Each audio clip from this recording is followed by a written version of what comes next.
আমার বাসায় ভয় পায় আর বাইরে তো পড়ে অভিনয় আসার পরের থেকে তেমন ভাবে পরিবারের সাথে সময় কাটাতে পারি না। ছোটরাও অনেক অনেক ছোটরাও আমাদেরকে সালামি দেয়। আমার 500 আমি দেই।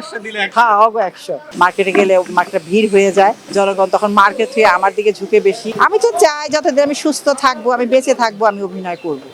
এখন আমার আল্লাহ পাক জানে আমার দেহে কতদিন কুলাবে। ঈদের সময় এখন আর কোথাও যাই না, বাসায় থাকি, কারণ এত টায়ার্ড থাকি। ঈদের আগদিন পর্যন্ত, ঈদের আগের দিন পর্যন্ত প্রচুর টায়ার্ড থাকি। তো ওই ঈদের দিনটা কোনো মতে সকালে একটু কাজকর্ম করে রান্না বান্না করে খাওয়া দাওয়া করে ঘুমাই। প্রচুর ঘুম জমে থাকে আমাদের। পরিবারের সময় অভিনয় আসার পরের থেকে তেমন ভাবে পরিবারের সাথে সময় কাটাতে পারি না। তারপর চেষ্টা করি মাসে অন্তত 1-2টা দিন তাদের সাথে বাসায় থাকার জন্য। এছাড়া অনেক সময় হঠাৎ হঠাৎ আমাদের কাজ বন্ধ হয়ে যায়, তখনও থাকি, কিন্তু খুব কম। পরিবারকে সময় দেওয়া হয় খুব কম। ভয় পায় নাকি কেউ আপনাকে সরাসরি দেখলে বা শুটিং সেটগুলো? আমার বাসায় ভয় পায় আর বাইরে তো পড়ে। আপু বললেন বাড়িতে সবাই ভয় পায়, ভয় পেয়ে কি কেউ কোনো সময় ঈদের জন্য সালামি নিতে না, ওরা সালামি ওরা নিতে চায় না, আমি দেই সালাম। ভয় নিতে যায় না নাকি? না না, ভয় না, আসেন আমি ডেকে দেই, আমি বলে দেই, আমি নিতে হয়। আমরাও নিতাম আগে, আমরা এখনো নেই। এখনো ছোটরাও অনেক অনেক ছোটরাও আমাদেরকে সালামি দেয়, আমাদেরকে সালাম করে আমাকে সালামি দেয়। সালামি কত কেমন দেওয়া হয় আপনার? 500 টাকা, আমি 100 টাকা।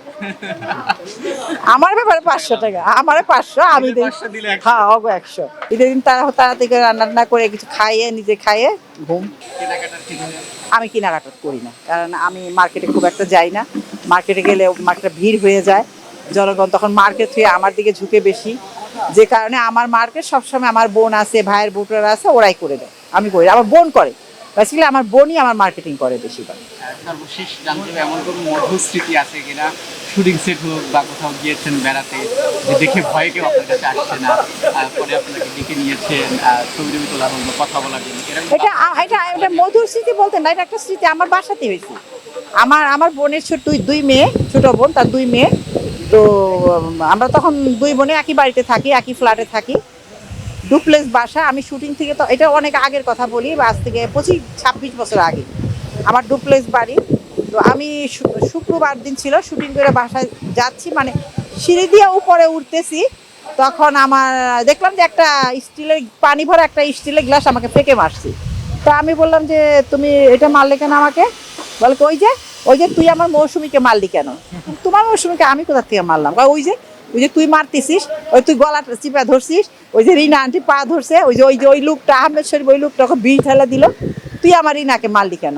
তা আমি ওকে অনেক বোঝানোর চেষ্টা করলাম যে বাবা, রিনা তোমার মৌসুমীকে আমি মারি নাই, এটা ডিরেক্টর আমাকে ডিরেকশন দিছে, আমি সে মোতাবেক অভিনয় করছি, না তুই মারছো। তারপরে ওকে অনেক ভাবে বুঝালাম যে এটা ডিরেক্টরের দোষ না, এটা রাইটারের দোষ, এটা প্রডিউসারের দোষ, প্রযোজক যে ছবিটা লগ্নি করছে তার চেয়ে বড় কথা এটা রাইটারের দোষ, যে গল্পটা লিখছে।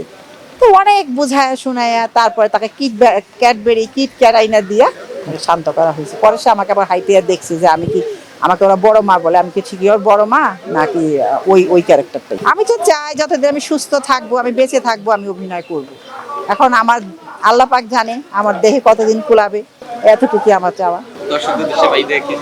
দর্শকের উদ্দেশ্যে এটাই বলবো, আমি যেখান থেকে ইন্টারভিউটা দিলাম সেটা আমার খুবই কাছের একজন মানুষ, যে তার প্রথম ছবিতে অভিনয় ছিল, সেটা আমার মেয়ের ক্যারেক্টার করছে। ওর নাম হচ্ছে রত্না, আমি ওর মা করছিলাম। ছবিটার নাম হচ্ছে ইতিহাস, এবং ছবিটাও ইতিহাস হয়ে গেছে। তো সেই নায়িকার ইউটিউব চ্যানেল রত্না কবি চ্যানেলের নাম, সেই চ্যানেলের নাটক করতে এসে আমি ইন্টারভিউটা দিলাম। আপনারা সবাই নাটকটা দেখবেন, ওর চ্যানেলের জন্য দোয়া করবেন, ওর চ্যানেলটা শেয়ার করে দিবেন, ওর চ্যানেল সাবস্ক্রাইব করবেন, পাশে থাকবেন।